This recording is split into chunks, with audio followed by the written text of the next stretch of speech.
안녕하십니까. 성지명리학의 임성규입니다. 우리가 명리학을 처음에 접하게 되면 이 오행부터 시작하죠. 근데 이 오행에 대한 본질을 정확하게 이해 못하면 정확한 사주를 해석할 수가 없죠. 그래서 성지명리학에서 어떤 고정관념을 빼고 성지명리학이 내놓은 어떤 논리적 이론에 입각해서 한번 설명을 드릴 테니까 본인이 공부하시는 데 있어서 좀 도움이 됐으면 합니다.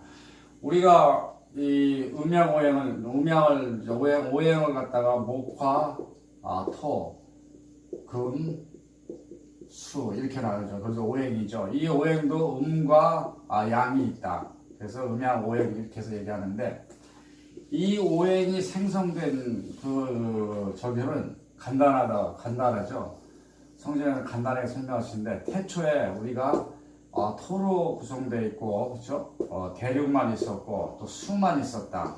바다와 이렇게 물만 있는데, 이때 태양의 열기로 인해서 하나의 생명체가 태어나는 것이 목이죠. 그렇죠? 목이 주체다 이거죠. 태양과 토와 또 수가 같이 어우러서 목을 주체로 이제 생성하는데, 이 목은 또 다음 종족을 위해서 열매와 씨앗을 내놓는 것인데, 이것이 바로 이제 금이다. 그렇죠? 그래서 간단하게 얘기하면 목과 수금토가 이런 자연의 섭리에서 발생된 것이다. 우리가 이제 흔히 얘기하는. 그러면은 이 오행도 보면은 음과 양이 있다. 그렇죠? 그래서 을목과 병화, 무토, 경금, 개수는 양의 기운을 가지고 있고, 간목과 정화, 기토, 신금, 임수는 음의 기운을 가지고 있다. 그래서 그 설명을 성질명리에서는 어떻게 따지냐면 묘와 유의 선상을 두고 이제 가린다 이거죠.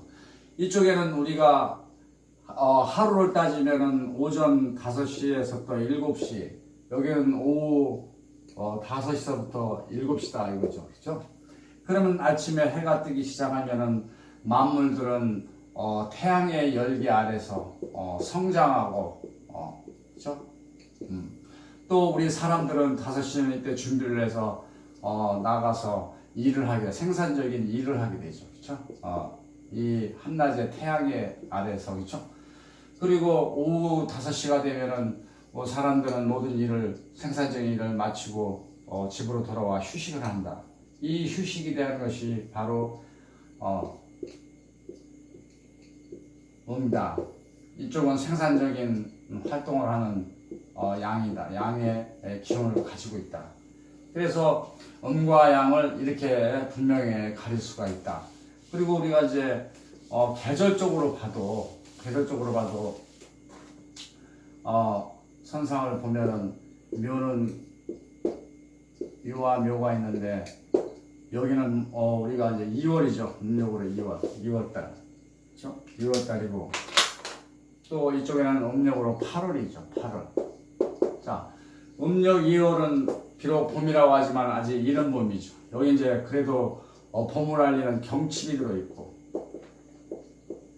이쪽에는 8월에도 이제 백로가 있고, 자, 여기는 춘분이죠. 춘분이 껴있죠. 춘분이죠. 이때 양의 기운이 솟아오르고 낮의 길이가 길어지는 시점이고, 이쪽은 양의 기운은 쇠퇴해지고 음의 기운이 강해지고, 그다음에 추분으로서 밤의 길이가 이제 길어지는 것이죠. 그렇죠? 음의 기운이 이제 장악하기 시작한다. 그래서 분명히 이쪽은 양이요, 이쪽은 음이다. 근데 이제 이 오행이 왜 음과 양으로 이렇게 구분이 되는가를 한번 또 설명을 해보면, 이건 틀림없는 자연의 순리에서 얻어지는 이론이기 때문에, 우리가 여기서 보면은 오행 중에서는 목이 주체다 이거죠. 목이 주체다. 생명력이 유일하게 있는 생명력이 있는 것은 목이다 이거죠. 그럼 목을 기준으로 잡을 때 을목과 간목을 기준으로 잡는다 이거죠. 그죠? 여기 보면 나무가 있고 그 다음에 뿌리가 있다. 그래서 이 나무는 태양의 열기로 인해서 성장해서 가지를 뻗고 지엽이 아주 왕성하게 해서 태양열기 해서 열매를 맺는 부분이고, 이쪽은 뿌리다 이거죠. 밭은 뿌리. 그래서 여기는 우리가 활목으로서 을목을 말하는 것이고, 이 뿌리는 간목을 말한다 이거죠. 우리가 명리학에서는 을목은 자잘하는 어떤 나무이고, 간목은 솟아오르는 어떤 대립목이다 이렇게 생각하는데, 성경 명리학에는 전혀 다른 개념으로 본다. 그래서 이 간목이고 을목이고 뿌리는 간목이다. 자, 그러면 이 활목을 성장시키는 것은 태양의 열기인데, 이 태양 열기 자체가 병화다 이거죠. 태양이다 이거죠. 그리고 이 태양의 열기를 어느 정도 시점에서 밑으로 끌어내리면 이쪽의 음기운도 어떤 따뜻함이 있어야 되죠. 여기는 열기지만, 병화는 열기지만 여기는 온기다 이거죠. 온기로서 있는 것이 정화이다. 따뜻함을, 이 한겨울에 따뜻함이 없다면 다 괴사하죠. 여기 있는 생명체가 괴사를 하는 거기 때문에. 그리고 이쪽 생명체는 태양의 열기가 없으면 성장을 할 수가 없고. 그래서 병화는 양 중에 양이고 여기는 중에 음이다. 그렇죠? 그러면 여기 이제 우리가 토가 있는데, 무토가 있고 기토가 있다. 자, 무토를 한번 보면은 우리가 무토를 갖다가 좀 거칠게 얘기하고 습기가, 물기가 없는 조토와 같다 그러는데, 그런 성질이라는 그런 개념이 아니고, 이 을목이 비바람에서 흔들리지 않기 위해서, 을목은 여기가 이제 대공이 되겠죠, 그죠? 가지를 뻗고 하는 초기의 이 대공인데, 이 대공을 반듯하게 잡아주는 것이 무토다. 그럼으로 인해서 흔들리지가 않고 꺾이지가 않으니까. 그래서 저기는 우리가 쉽게 얘기하면 건물이 쓰려면은 땅이 단단해야 되지, 땅이 물르면 건물을 질 수가 없죠. 이게 바로 무토의 역할이라. 또 한 가지는 이게 반석의 토라고 봐야겠죠. 그렇죠? 반석의 토다. 이게 좋은 토다. 아주 훌륭한 토이고. 그 다음에 우리가 이제 가마에 빚은 어떤 토기를 갖다가 열을 토해 가지고 훌륭한 도기를 만들 때, 이 열이 바깥으로 손실되면 절대 이 훌륭한 토기가 단단한 결정체가 안 나오죠. 그래서 이 열을 바깥으로 빠지지 않게끔 이 도여 같은 데, 이게 바로 무토가 하는 역할이다. 그러니까 태양의 병화의 열기를 땅속으로 뺏기지 않게끔 방어벽을 쳐주는 것이 바로 무토다. 그래서 무토는 두 가지 역할을 하죠. 반면에 기토도 마찬가지로 여기에 있는 따뜻함이 없으면 괴사하니까 어떻게 해야 돼? 이 온기를, 열기지만 이 온기를 위로 빼앗기지 않게끔 기토도 보호를 해주는 거죠. 그래서 우리가 시면성을 보면은 병화와 무토는 항상 따라다닌다.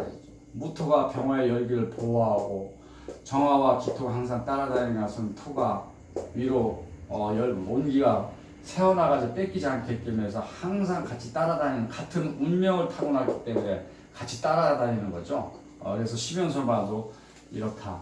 그래서 기토는 음기운을 보호해주고, 무토는 또 뺏기지 않고 단단한 대공을 세울 수 있는 토다. 그리고 우리가 이제 경금이 있죠. 그렇죠? 여기 이제 경금이 있고, 양에 여기에 신금이 있다. 자, 보통 명리학에서 일반적인 이건 쇠다. 강철이다. 아주 재련이 하지 않은 거친 쇠다. 여기는 재련된 아주 아름다운 고급스러운 쇠다. 이렇게 얘기하는데, 성주면에서 그런 열매가 과실이다 이거죠. 어떤 열매 결정체.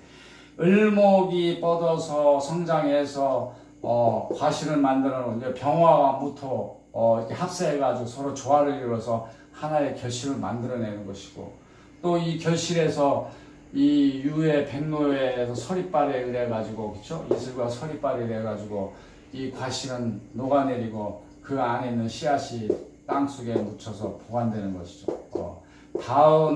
다음을 위한 어떤 종족 씨앗이죠. 그래서 신금이다. 신금은 음의 기운에, 땅 속에 있기 때문에 음의 기운을 가지고 있고, 경금은 열기에 의해서 더욱더 단단해지죠. 이 태양의 열기로 인해서 더욱 단단해진다. 그리고 이제 우리가 이제 개수가 있다. 자, 임수가 있다. 수는 우리가 자연의 법칙에 하면 위에서 아래로 흐르는 것이 법칙인데 그렇지 않다 이거죠.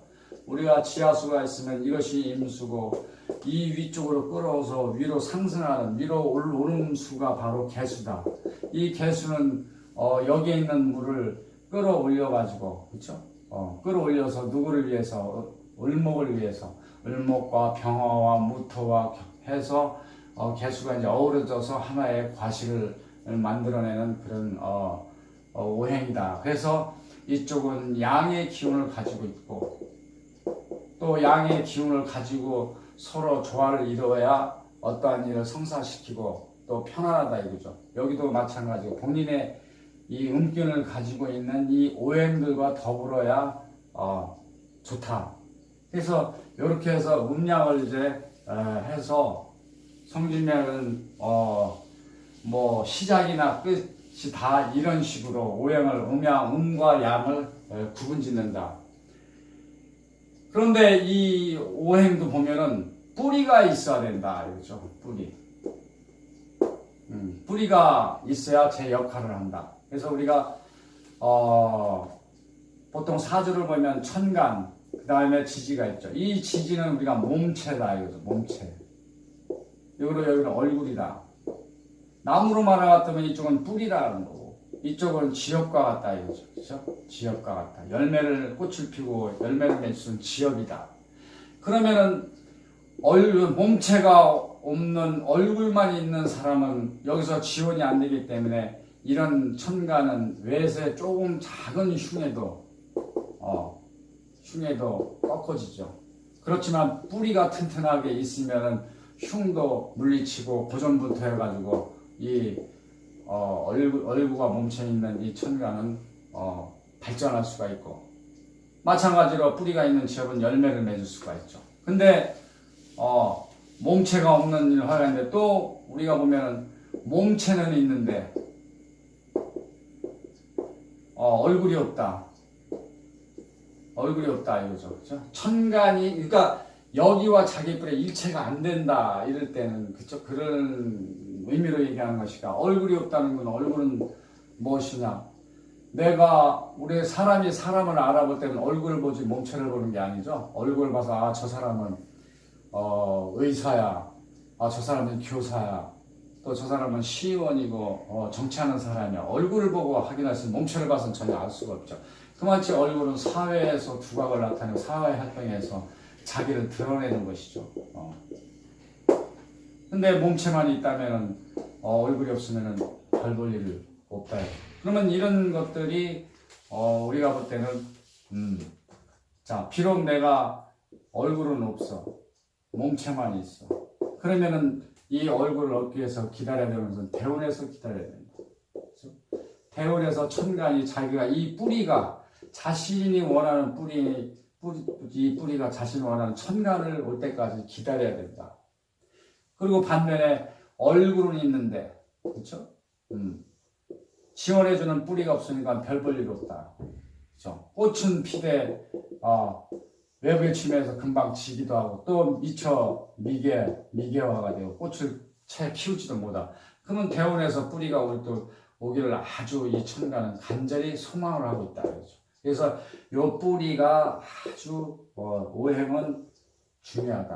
그래서 이 뿌리에 대해서 한번 이제 알아보도록 하죠. 근데 이 뿌리는 어디서 얻느냐? 우리가 계절에서 얻는 거죠. 계절 통해 가지고 이 계절에서 나타내는 것이 우리가 이제 12운성이다. 12운성이다. 12운성에서 나타내죠. 그래서 이 12운성을 기준으로 해서 우리가 사주에 보면은 왕하다, 쇠하다, 강하다, 약하다 이렇게 얘기하죠. 그렇죠?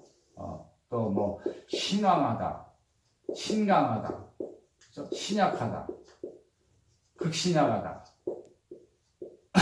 극신약이라는 것은 뿌리도 없고 또 천간에 충도 되고 또 지지가 뿌리 없는 지지가 또 형충파해까지 당했을 때는 아주 극신약하죠.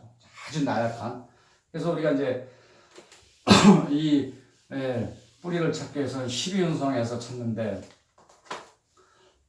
12운성을 우리가 이제 한번 들여다보면 장생지가 있고 목욕지가 있고, 그 다음에 관대, 그 다음에 이제 우리가 건록, 제왕, 쇠, 병, 사, 묘, 또 절태양. 자, 이 12운성 있죠. 이런 하나의 12운성을 설명하면, 개전에서 나타나는 12운성을 하면, 장생은 우리가 갓난아이로서 어머니의 젖을 빨고 있는 갓난아이다. 그렇죠? 이때는 젖이 모자라면 아는 사람이든 모든 사람이든 젖을 물리는 아주 후덕한 인덕을 가지고 있다. 그렇죠? 그리고 또 이 갓난아이가 자라게 되면은 스승으로부터 또 교육도 받고, 그래서 지혜도 겸비하게 되고, 이런 장생은 이런 양육과 더불어서 교육을 인해서 본인이 어떤 심신이 단련되면서 비축하는 거죠. 금방 어떤 자기가 역량을 발휘하는 것이 아니라 비축하고 있다. 그래서 우리가 흔히 이걸 생지라고 많이 얘기하죠. 생지. 그래서 장생을 가지고 있으면 생지를 가지고 있기 때문에 생기발랄하다, 이렇게 얘기를 많이 하죠. 그러면 반면에 또 이제 목욕을 보면은, 목욕은 5살 어린아이와 같다. 천덕꾸러기죠. 천방지축 날뛰는 그러니까 이런 목욕지 같은 경우에는 유행에 아주 민감하고, 이 유행에 따라 사치를 위해서는 물불을 안 가리죠. 낭비가 아주 심하다. 수단과 방법을 가리지 않고 이 사치에 아주 폐가 망신한 폐지라고도 우리가 얘기한다. 그리고 이제 반면에 관대를 보면, 관대는 이제 미성년자다, 이렇게 표현하죠. 미성년자는 신체는 벌써 어른이 다 됐고, 그러나 아직 정신적으로는 미성숙한 단계다. 그래서 이 관대는 실패율이 많다 이거죠. 이 자신의 어른스러운 이 신체 구조, 이 본능적인 이 힘으로만 날뛰기 때문에 패하는 것이 아주 자주 일어나. 근데 이 관대는 그래도 굴하지 않고 다시 시작하고, 또 꺾여도 다시 시작, 7전8기 오뚜기와 같은 거에서 결국 나중에 대성하는 뿌리다. 이 관대를 가지고 있을 때는. 그래서 이 관대도 좋은 뿌리다. 근데 이제 목욕 같은 경우는 낭비가 심해서 좋지가 않고, 목욕, 그렇죠?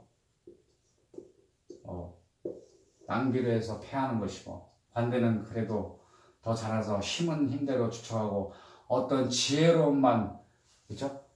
겸비가 된다면 대성하려지만, 건록이라는 것은 우리가 이제 청년이 다 돼서, 건록은 지식도 풍부하고, 옛날에 선비를 뜻하는 것이죠. 공부도 많이 하고 지혜도 있고 신체도 벌써 건강해졌다.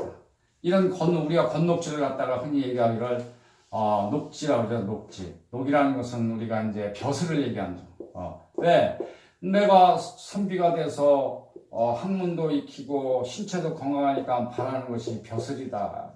그렇죠? 우리가 육신을 낼 때 관은 관.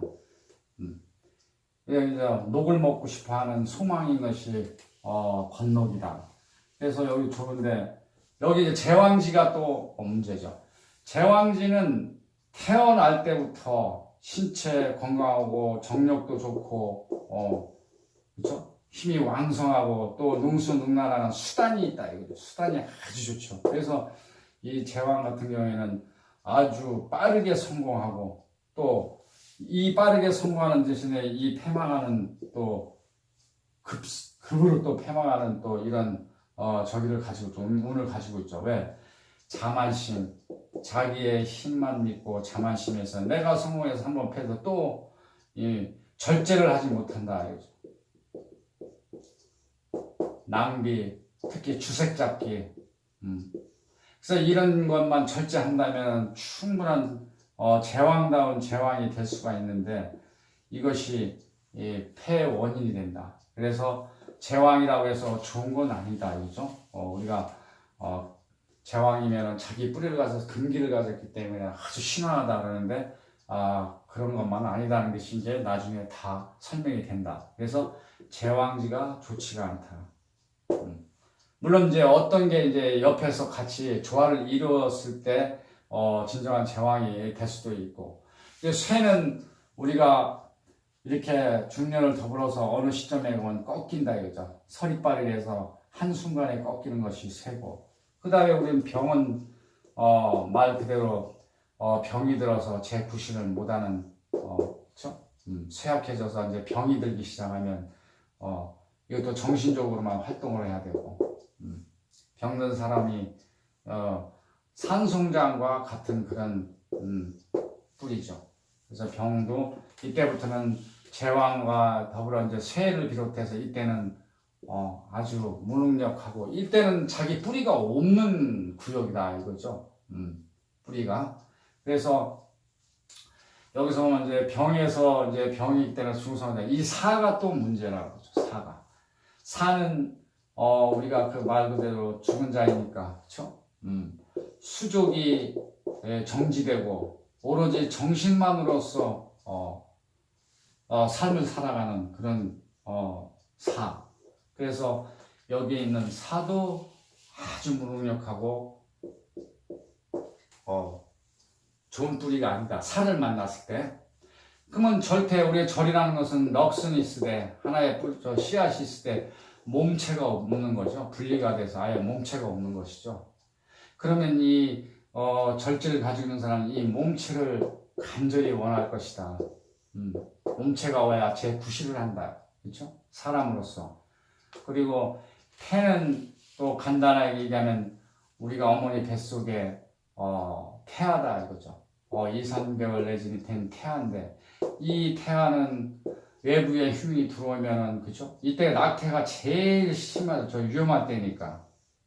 죽음과 삶이 오고 가는 이런 지역이다. 아주 위태롭다. 그래서 이 태를 가진 자들은 두려움이 많고 겁도 많다. 이거죠.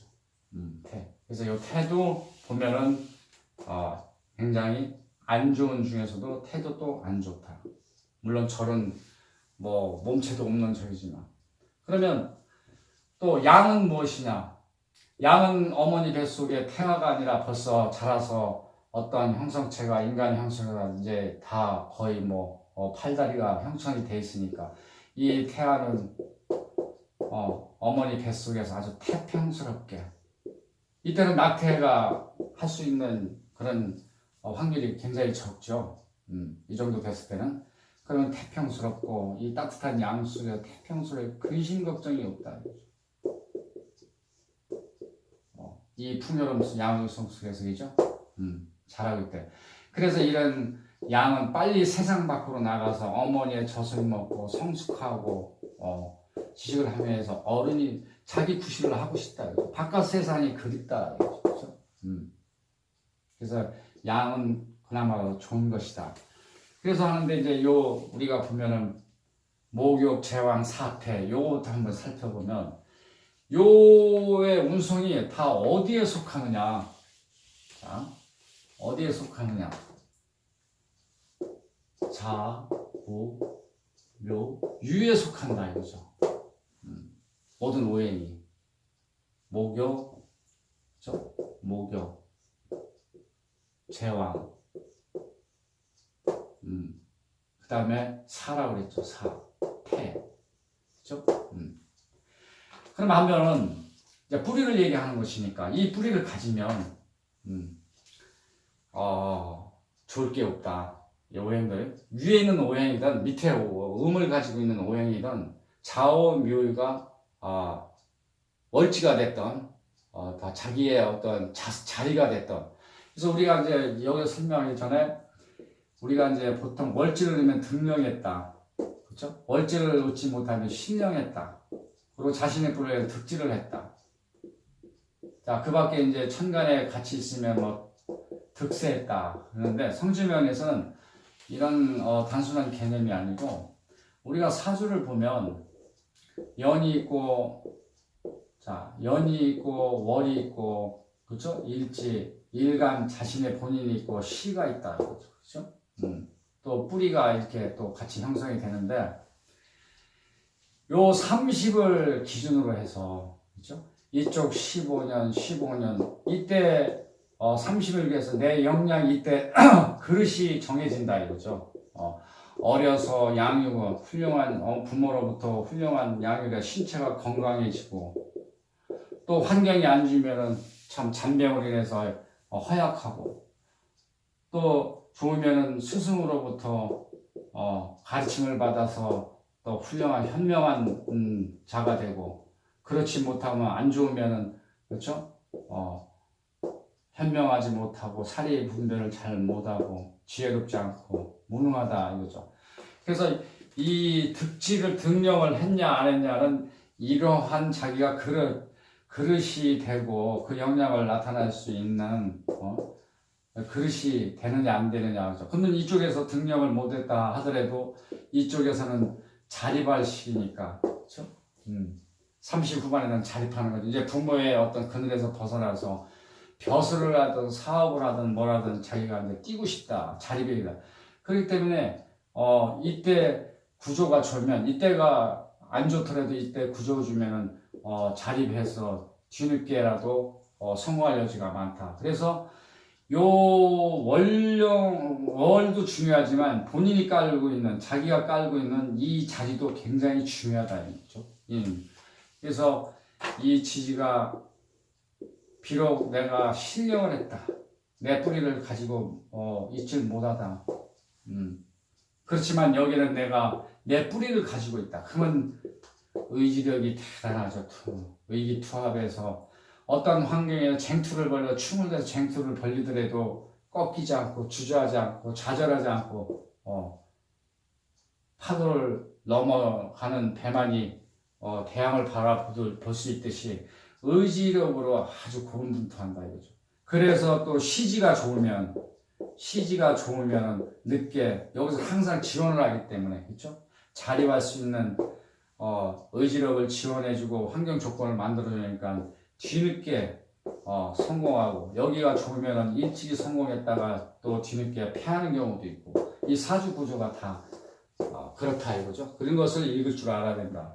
뿌리에 의해서 그래서 성지명리학은 득지 등령의 어떤 개념을 이런 식으로 이제 뿌리를 어떻게 얻느냐에 따라서 이제 구분을 한다. 그러면은 좌우묘의 뿌리서부터 한번 우리가 살펴보면은 자, 묘와 유다, 자 오하고 자다, 좌우묘요, 그렇죠? 이 좌우묘에 이 천간, 이 오행이나 이오행이나 좌우묘를 월에 갖추고 있든지 자기 자리에 가지고 있든지 할 때는 아주 좋지가 않다. 목욕 같은 거나 이런 것은 낭비, 어떤 유행에서 아주 씀씀이가 깊고 제왕도 자만심을 위해서 버는 만큼 또 쓰기 때문에 겉만 번지를 하지 속은 내실이 하나도 없다. 사는 수족이 묶여서 정신적으로만 아주 무능하죠. 태는 그렇죠? 2, 3개월 되는 어린 아주 연약한 태인데 외배치면 죽음이 왔다 갔다 죽느냐 사느냐의 갈림길에 있는 태인데 그럼 여기에 다 걸린다는 얘기죠. 그렇죠? 그래서 우리가 아마 이제 여기서 보면은 이 묘와 유 선상을 항상 듣는데 이 묘는 우리가 2월이라든가 그렇죠? 8월만 되면 기온차가 아주 극심하다 이거죠. 뭐 심지어 몇 도까지 극심한데 이 변덕이 아주 심하다. 이쪽에는 왜 그런가? 자, 이쪽에는 우리가 묘에는 보면은 간목이 있고 을목이 있다. 또 여기는 우리가 경금이 있고 신금이 있다. 여기 보면 병화가 있고, 그렇죠? 여기는 병화가 주체는 아니지만 모든 양을 관장하는 병화이기 때문에 병화에 아주 딱 박힌 뿌리다 이거죠. 근데 여기에 정화가 있다. 임수도 마찬가지고 목이 주체지만 임수가 이 음을 다 관장하는 뿌리를 꽉 받고 있는 임수인데 여기에 보면은 그죠? 자기의 근기가 있고 또 개수가 있다 이거죠. 이게 보면 따지고 보면 좌우묘가 폐하는 안 좋은 이유가 겁재 관계로 있기 때문에 그렇다 그죠? 겁재 관계. 이 겁재는 이 을과 을마목은 서로 좋아하는 오행이 아니죠.